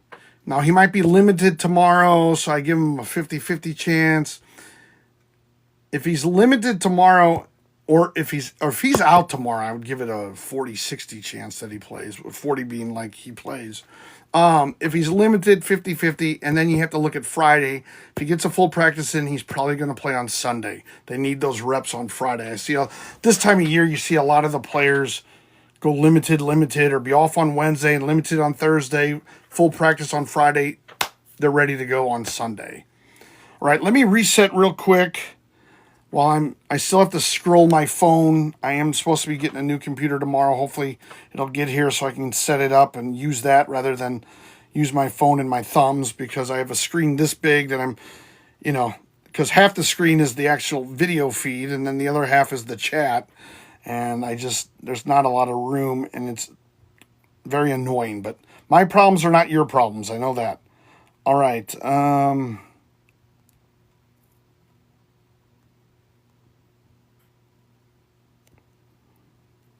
Will asks, and I bring this up because Preston actually said I would. I love in the chat when you guys kind of talk to each other. So Will asks, trade Gibbs and Terry for Higgins and Kenneth Walker. I would say that Walker is an upgrade from Gibbs points-wise. Terry and Higgins, however, well, I guess with Terry, the big thing is Daniels coming back. But, Terry, the last 5 weeks, 18, 14, 11, 20, 12.8. So 4 of the last 5 weeks, he's hit that 13 number. And in a 10-team league, that's what you want. So he puts up good numbers. Gibbs had a good week last week because Montgomery was out for a while during the game. And usually Gibbs puts up 15 points. Now, Higgins, I don't think has been as steady. Oh, John sent me a rose. John, you will move to the head of the line after I get done with Will. Higgins, I don't think, has been as steady as Terry. 16, 11, 24, 9, 5. So Higgins, his momentum is going like this. They play Philadelphia. I don't think Philly... Where's Eagles? Eagles have a number 10 ranked pass defense, so they're not bad. Higgins and, hold on, Walker. Yeah, I would say Walker's better than Gibbs. Oh, let me look up Terry. That's right. I think I just looked him up, but I'll look him up here. 11, 20, 12.8. 24, 11, 16. So over the last 3 weeks, Higgins has been a little bit better. But remember, he's a number 2, but because they put a lot of concentration on Chase, Higgins' numbers are this good, so that helps out a lot.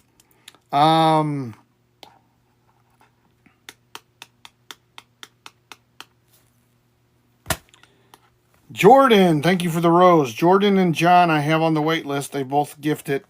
Here's the thing: Gibbs and Terry for Higgins and Kenneth. Does it make you a better team? Like, that's the question I always ask. I'm not sold. Like, I tried to be objective on every player that I talk about. Okay, I think earlier tonight I said, oh, I might like this guy a little bit more than I should. You know, it might skew the way I look at him. Walker is probably the most consistent, best player out of all four guys. Gibbs is probably number 2. Terry is probably number 3, and then Higgins. So you have the 1 and 4 guy. You're getting the 1 and 4, the Higgins and Kenneth Walker, it seems like. You're giving away Gibbs and Terry. I don't know that this makes you that much better, really. You know, you're trading a running back and a wide receiver. Higgins, yeah, and McLaurin. You're trading a running back and a wide receiver for a running back and a wide receiver. Now, if you were trading a running back and a wide receiver for 2 wide receivers, that tells me that you need wide receivers. Or for 2 running backs, you need running backs. So I see you're filling a need. I don't know that this trade makes you that much better. You know, I think Gibbs is very consistent points-wise. I think he puts up at least, close to 15 points every week. I think Walker puts up a little bit more. He had a big week, don't get me wrong, 30 points, but he had 10, 19, and 16 before that. I can't say that Gibbs is going to put up 30 points, every week, but he puts up 15. And that's about what Walker does. Walker puts up about 17, 18, maybe a little bit more.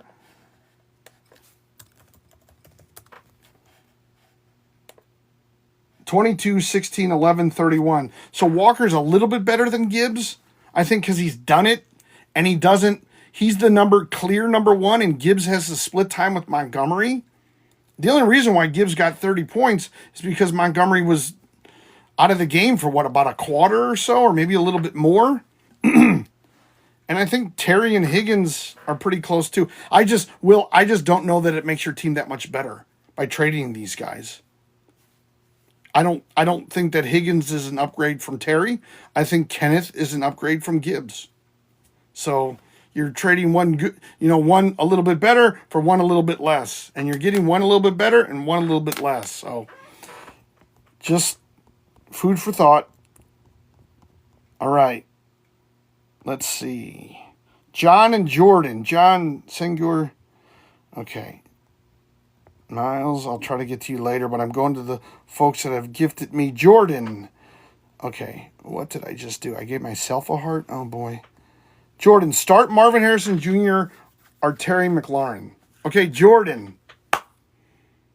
Marvin Harrison Jr. he's had 1 week that was a concussion, like 2 or 3 weeks ago. This past week he's done bad. 3 weeks ago he did bad. I would not start Marvin Harrison Jr. right now. I don't feel comfortable telling anyone to start Marvin Harrison. In fact, I got rid of Marvin Harrison on one of my teams the last 3 games. Now remember, 2 weeks ago, I think is when he got concussed and he had 0 points. So I don't really count that. But this past week he had 3.6. The week before the concussion, he had 4.6. All right? So I'm not loving where he's going. All right? Now, McLaurin, who I just talked about, I took him down, darn it. McLaurin, there's only one Terry in the NFL.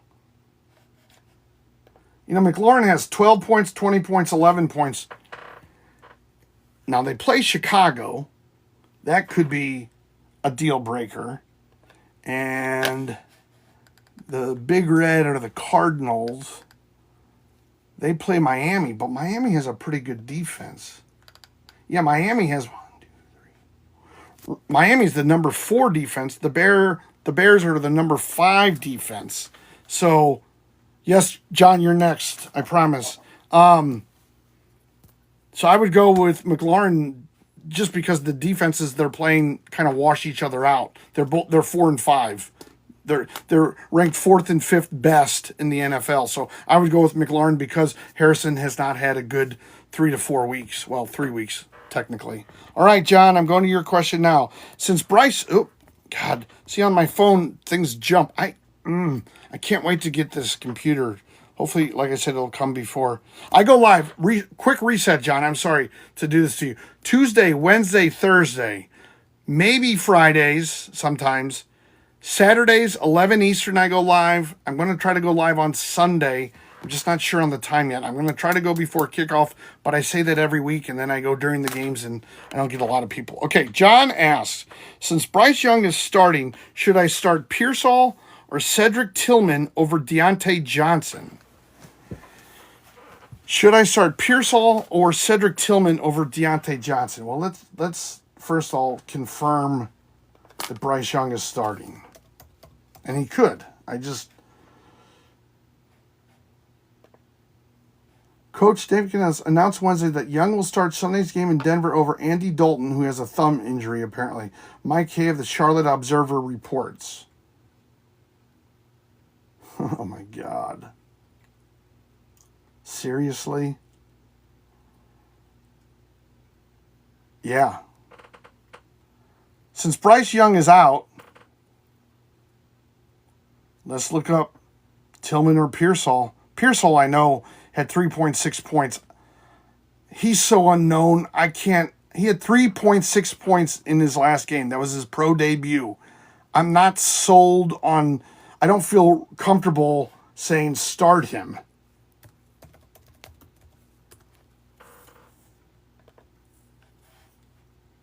I mean, if anything, hold on.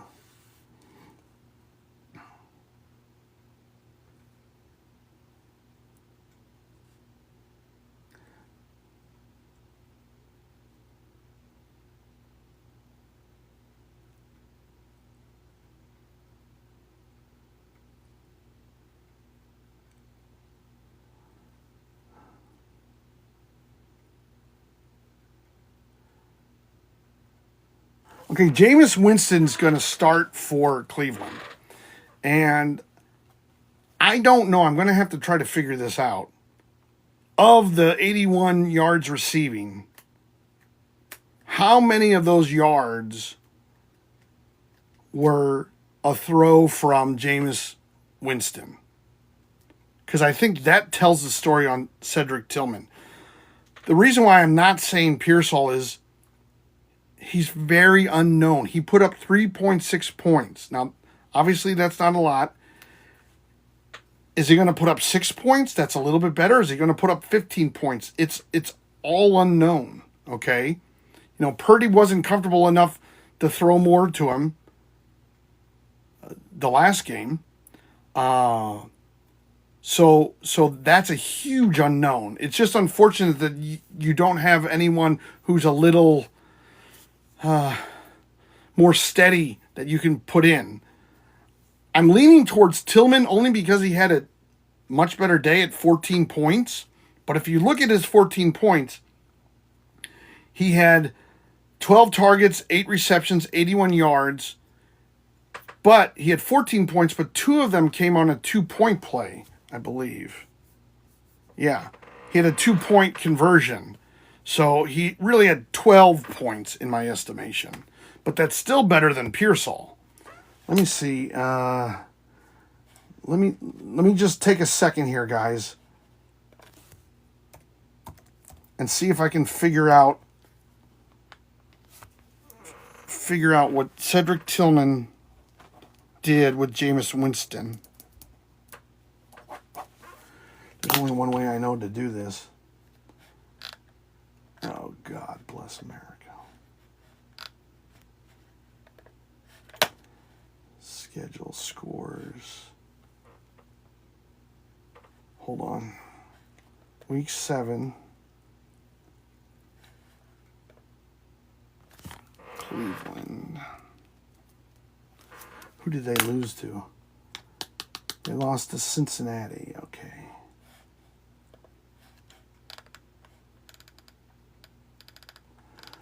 Okay.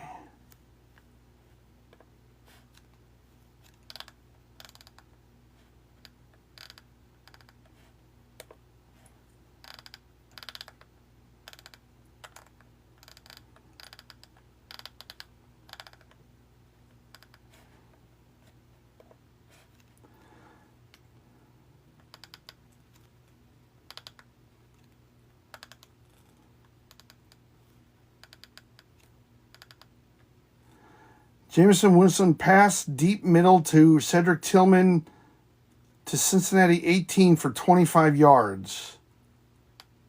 Then he went right back to Tillman, but it was incomplete.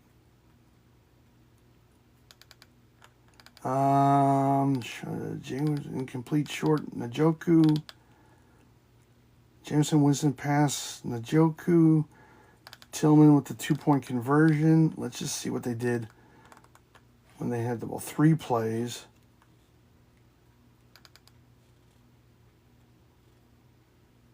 Wow. Did their other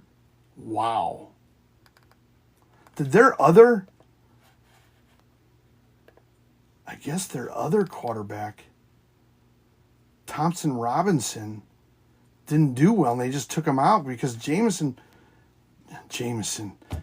Winston only was in the fourth quarter, last sort of drive of the game, it looks like. Yeah. Thompson Robinson, I don't think. Yeah. Jameis Winston moved the ball and he threw to Tillman. So I guess I would go with Tillman. You don't really have a lot of choices. I don't think Deontay Johnson has any value this week. I don't think he has any value. I think Bryce Young never got over 11 points. So I would go with Cedric Tillman. John, if I were you, maybe look on the waiver wire, maybe think about a trade. John, are you in more than a 10-team league? Are you in like a 12 or 14-team league? Because having Pearsall and Tillman sort of sounds like you're kind of desperate to get receivers, which means there aren't a lot of receivers out there, which means there's a lot of teams looking to get receivers, and it kind of tells me that you might be in a league that has more than 10. And if that's the case, that at least makes me feel better for recommending Tillman, because I'm not sold that he's going to get you 12 points again. But it does look like he did have some sort of positive interaction with Jameis Winston. Thank you, John, for the rose or whatever, or not the rose, the little heart guy that you sent. 20-man. Oh, it's a 20-man. Holy. Oh, yeah, then you're fine. You're fine. Yes, then start Tillman. 20-man. You got Goff, Hall, Monty, Tyreek, Wandale, Ferguson, and Deontay. Yeah, then you're fine. Yeah, then start. I knew you were in some crazy high number of teams. It just had to be if we were, because those are guys that I don't really talk about, you know. So I would go with Tillman then, definitely, because I looked it up, and guys, if you ever want to know how a game went, you go to ESPN, you go to the week, you go to the game that it was, and then you go, what is it?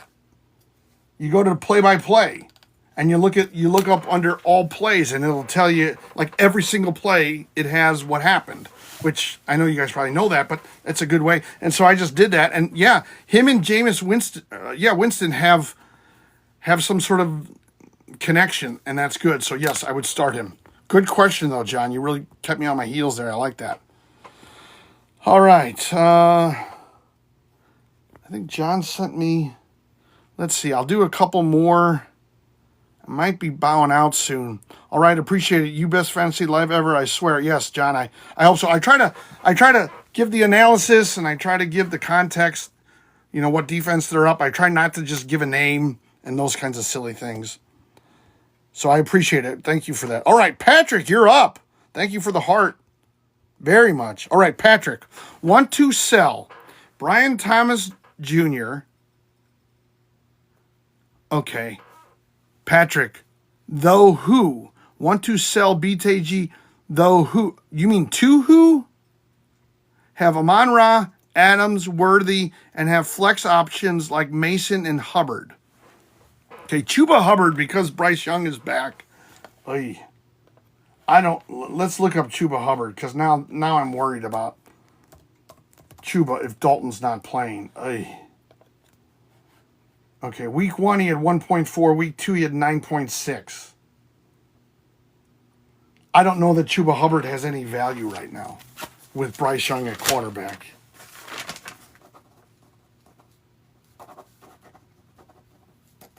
So you might have to think about that, okay? Like, Hubbard doesn't have much value. Jordan Mason has only been getting 8 and 9 points the last 3 weeks. In a 10-team league, which most of you guys are in, Patrick, 8 points isn't going to do it. Now, if you have a 14-team league, or like if you were like John, who's in a 20-team league, well, then 8 points isn't bad. But a 10-team league, Mason's not getting the job done. Hubbard's not going to get the job done with Bryce Young at quarterback. That is really not good news. I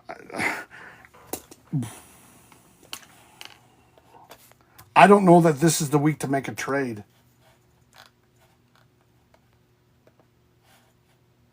Jacksonville plays Green Bay. Green Bay's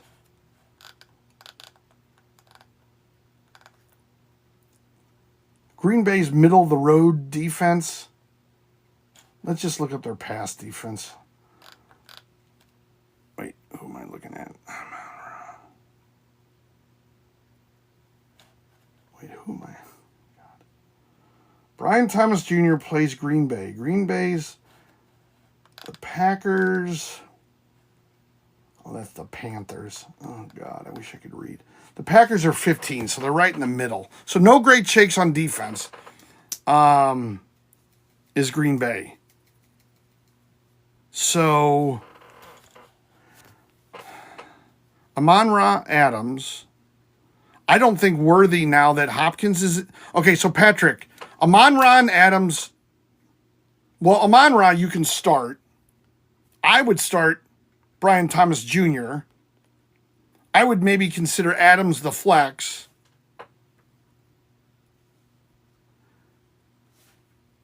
Mason has not been putting up enough points in a 10-team league for me to recommend starting him. He's been under 10 points for the last 3 weeks. And their offense in San Francisco looks not so great. Hubbard has no value with Bryce Young at quarterback unless he, I don't know, finds a genie lamp and can rub it and you know, says he wants to be the best quarterback ever to have lived.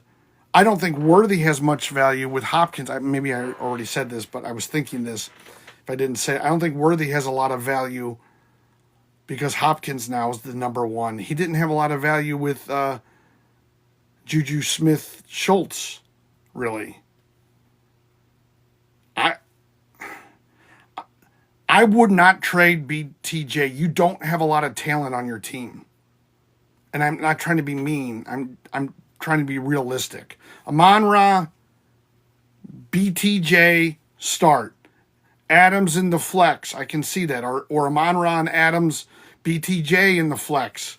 And then it just drops off. Then maybe you go with... I mean, maybe I need to know who your other running backs are, but Hubbard has no value this week with Bryce Young at quarterback. So Mason would be your only option on the flex. And he doesn't give you more than 8 points. But who do they play? Let me just look this up. San Francisco plays Dallas, so he could have some more value. Mason could get you 15 points. So let's say this. Let's be positive.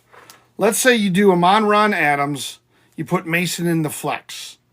Here's my problem with Mason. In 2 to 3 weeks or 4 weeks, when CMC comes back, Mason has no value anymore. Okay? I don't think with Hopkins back, Worthy has any value. When Bryce Young is the quarterback, Hubbard has no value. So you're really left with Amon-Ra, Adams, and BTJ. That's where I'm going with this, okay? That's what I'm thinking. So in the short term, you can keep Mason.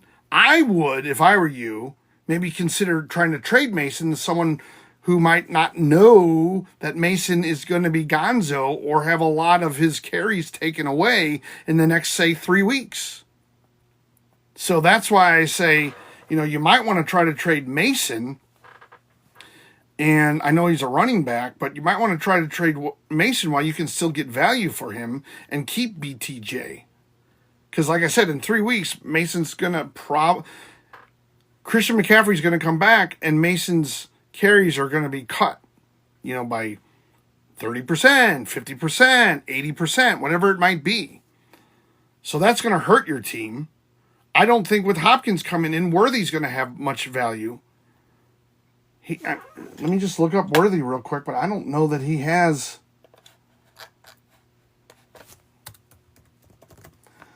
Although maybe last week. Yeah, I mean, Worthy's had the last 3 weeks 14.8, 10.3, and 3.9. That's not great. I mean, Brian Thomas Jr. puts up bigger points than that. I mean, maybe what you could do is you could package Worthy and Mason together and get, a running back or a wide receiver that you want. Maybe somebody will take, maybe somebody that needs just bodies kind of thing will take on Mason and Worthy, and you could get maybe like a Josh Jacobs or you could even maybe try for a Jaden Reed with Green Bay. They have a lot of like talent that kind of puts up similar kinds of points. Maybe a DK Metcalf, although I think he's injured maybe.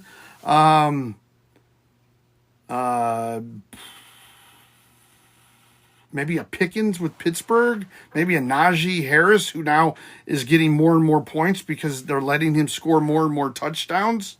So that's the direction I would go. I would keep BTJ because your team doesn't have a lot of talent or talent that's going to withstand the next couple of weeks. And, Adams didn't have a good game with the Jets. He'll probably reverse that, but notice I say probably. We hope that he reverses that. We hope that he gets 14 points, 13, 15 points on a regular basis.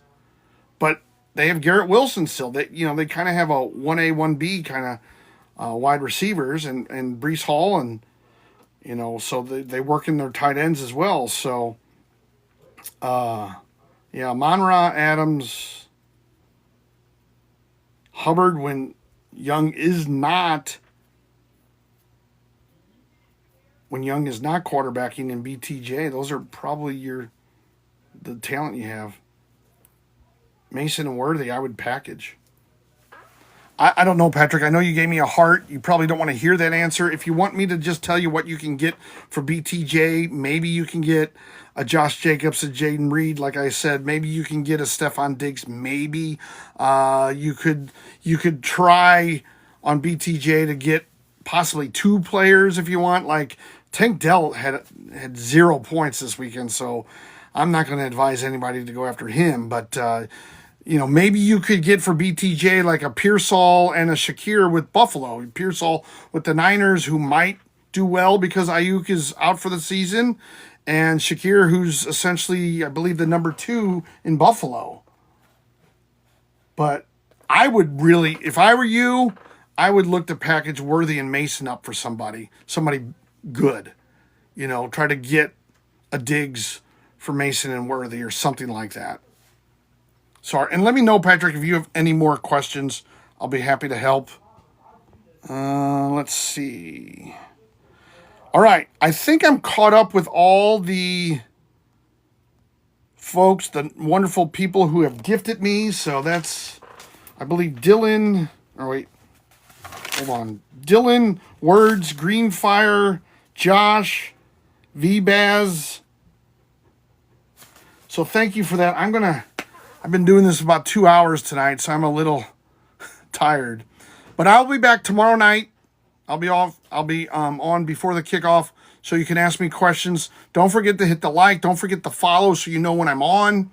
I go live Tuesday, Wednesday, Thursday, sometimes Friday. Saturdays at 11 Eastern, or what is that? 8, that's early. 8 Pacific, I guess. That stinks for you guys. And then I'll go live on Sunday. I don't know.